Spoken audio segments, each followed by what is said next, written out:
Yes, makikita po natin ni Sir Richard yung kambing na ginamitan din po ng technology. Pagka nagpapainom ako ng kambing sa hapon na nagsilong kami, sinasamahan namin ng atobi. Yung inumin nila para maganda sa katawan nila, maganda sa katawan nila. Ilan pong atobi? Ang ano ko sa water niya, sa isang timba kasi lahat sila nilalagyan ko ng 2 scoop ng atobi, yung milk scoop ng bata. Pero ilan po ang iinom nun? Nasa 19 pieces yung kambing namin, 20 yan. Bakit to? Nung dati kayo nagkakambing, ano naging problema nyo noon? Dati kasi, kumbaga, pagka nanganganak, medyo mahina ang nagiging anak. Kumbaga, parang kulang sila sa resistensya. Paglabas kung ano-ano pang kailangan namin gawin, ganun mag-antibiotic or purga agad. Ngayon meron akong yung anak niya na yung iba talaga naman makita nyo talon ng talon dyan. Oh. Pero dati ho, no, pag nanganganak siya, hindi naman kayo namamatayan. Dati namamatayan ho ako. Aha. Talagang inaabot yung ina-alternate ko pa ng gatas.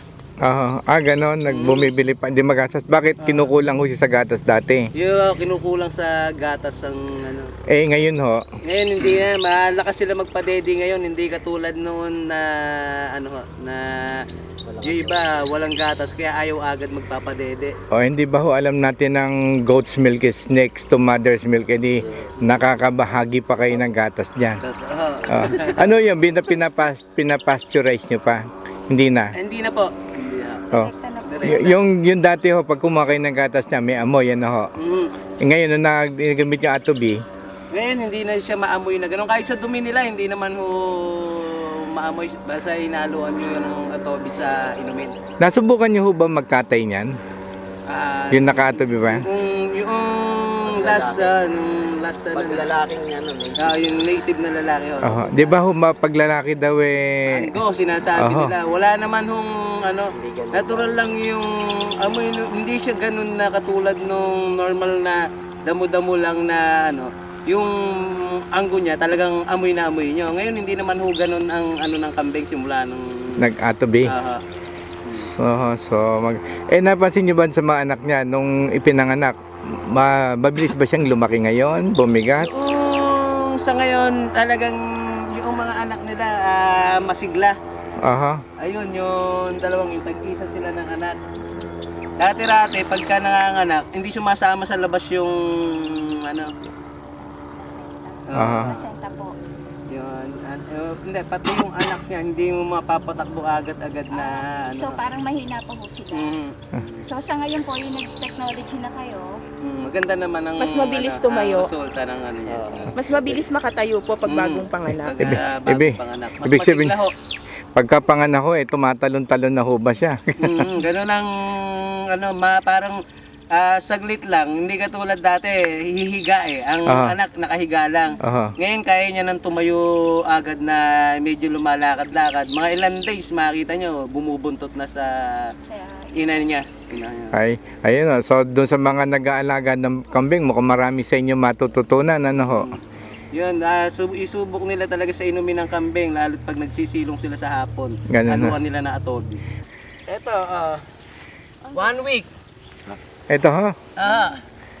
Sarap ulitin po. Ayan, ito, halos magkasunuran lang sila, 2 days lang ang diferensya ho. Ba? Isang nanay ho sila, magkaiba. Yun yung nanay nung isa ho. Bakit nandyan ho siya sa kabilang nanay? Ay sumusunod ho doon sa isang anak. tsahin niya yun. Barkada kasi siya. Mukhang napansin ko ngayon yung parang ang dami niya yatang buntis dito. Yun, barako, yun po, buntis yung isang ho yun. Yung malaki na yun, ano ho? Yun nandun.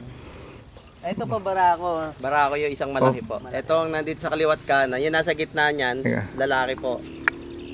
Tapos yung nasa kaliwa, tsaka yung sa kanan, yun po buntis. Sir, may mga lahi po yung inyong mga kambing? Opo. Ano po lahi? Bower po yung aming pure. Opo. Yan ang mga meat type na kambing. Ano ginagawang karne. Ano, Pero nakapagkatay na kayo dito. Opo, madalas po pagka may okasyon ako, nagkakatay po. Yun yung naka-atobi na ho yun. Opo, kasi yun nga rin, napakilala sa amin nung aming kapitbahay Atobi meron silang babuyan. Ano ka muna? Ito po ilang ano na to? Ilang Mga 1 week po, ganyan ho. 1 week na 1 week pa lang, meron pa siyang ano. May ano pa yung pusod niya. May pusod pa. Pero maganda na yung ano niya. Steady yung tayo niya eh. Kasi yung iba, pag 1 week pa lang, medyo pilay-pilay Opo. siya. Oh. Yun, may pusod pa nga, no? Pakita nga ho natin yung pusod. Yan, pakita natin. Ayan, no? Makita ko natin may, ano, nasa may pusod. Pusod pa siya. Okay. Puro damo lang po ang kinakain niya. Alam mo, minsan may mata nagkakaroon niya. Ayan. Okay. Sa iyo, Ana.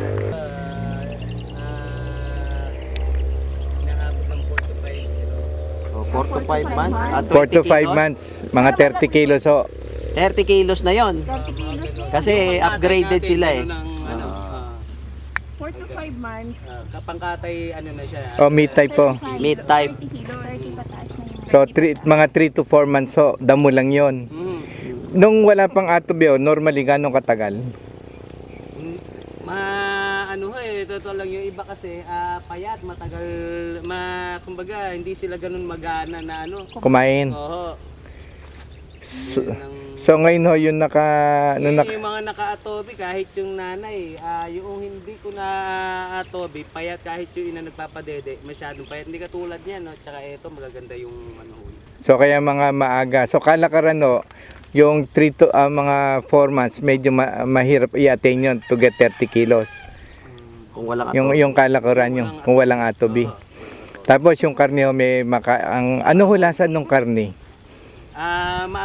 Talagang maamoy ho ang karne na hindi naka-atobi. Aha. Subok naman yung atobi talaga yung kahit sa dumi nila talaga.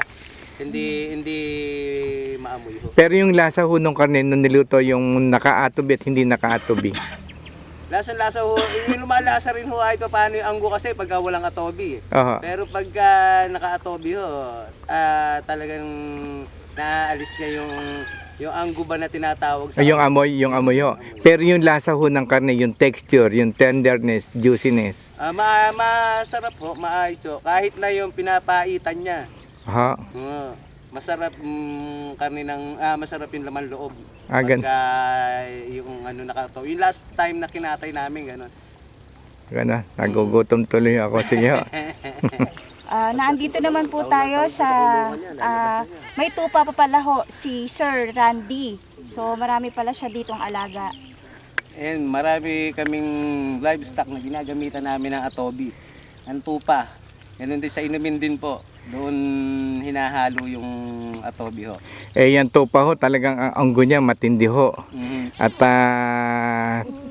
hindi ko makayanan yung anggo niyan pero yung nasabukan ko dun sa ano yan, yung Romanian nga sa States, nawala yung may, hintayin ho natin next na pagbabalik namin kung sakaling magkakatay kayo. Iyan natin ho yung epekto ng atobi sa amoy niya ho. Tapos pupuntan ba tayo dun sa kabayo at saka sa baka? Sa baka po. Okay. Dito naman po tayo sa alagang kabayo ni Sir Randy. Sir Richard. Yan, ang kabayo namin, dumating yan hindi ganyan ang katawan niya. Noong ginamitan ko siya ng atobi, kahit sa pagkain, lumakas din siya kumain. Ang inumin niya, hinahaluan ko ng atobi. Sir, bukod sa damo, ano pa ho yung inyong pinapakain sa kanya? May concentrate pa ho siya pinapakain? Pagka nagbibigay po ako ng darak, noong nagdadried ako ng asola, hinahaluan ko din ng atobi. Yun ang pinapakain ko sa kanila. So ilang po yung nilalagay nating technology? Mas ano kasi sa akin, kumbaga sa isang timba, sa pinaka sa mga malalaki kong hayop, yung 2 scoop niya na atobi ho. Ano naman napansin nyo nung wala pa siyang atobi at saka yung ngayon? Matagal ho lumapad yung katawan. Yung likod niya po pwede lamesa eh. Kumbaga talagang maganda yung improvement ng katawan niya po. Nasubukan niyo na bang sa kanya kasi yan mga hingalin din yan nasubok. Actually, hindi ako sanay. Yung mga tao ko ho, na sasakyan ho nila. Ano sabi nila nung sakyan? Hindi naman siya ganun na yung sinasabi niyo kung hingalin. Hindi ko naman ho, kasi maghapon din siya sa init. Hindi naman siya yung katulad ng iba na magrereklamo na nagwa-wild. Nadidehydrate. Gusto nanlilimo siya, hindi ho. Tuloy-tuloy lang na nandyan siya. Basta kakain siya. Pagkadating ng hapon, inumin ho. Yun ang ano niya ho. Sige. So yung baka ho, naandun, ano ho? Yung baka ho, doon sa dulo ho. Ayun, natanong niyo ho yung... Puntahan na lang natin. Baka na alaga naman ni Sir Randy. Ayun po, yung mga baka na ginagamitan din ho ng atobi sa inumin. So ilang baka meron kayo? 7 ho. 7 po lahat yan. 7 ang baka. Puro patining, sir. Ang ano ko, yung magpapalahi kami, bumili kami barako. Ganun ho. Kaya mga backyard lahat. Pero puro damo po ang pagkain. Damo ho, lahat. Damo. Ganun din, nung marami ho akong asola, nagdadrive ako. Tapos haluan ng darak, haluan ng atobi. Ganun ho. Ano naman ho napansin nyo nung wala pang atobi na kayo nilalagay nung araw dyan sa mga baka? Yung amoy ho nung dumi. Uh-huh. Yung amoy nung dumi nawawala ho.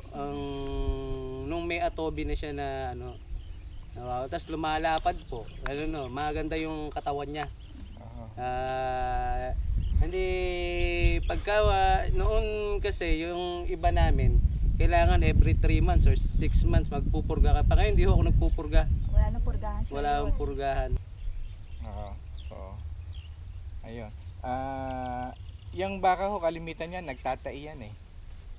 Pero sa baka ko simula noong gawa namin na gano'n. Kaya dati kinakailangan magpurga ho eh. Kaya ngayon no, hindi ko sila nakita na gano'n nagtay. Kahit yung kabayo ko nung bago yan, nagtay yan. Kaya ganyan naggamot, nagpurga.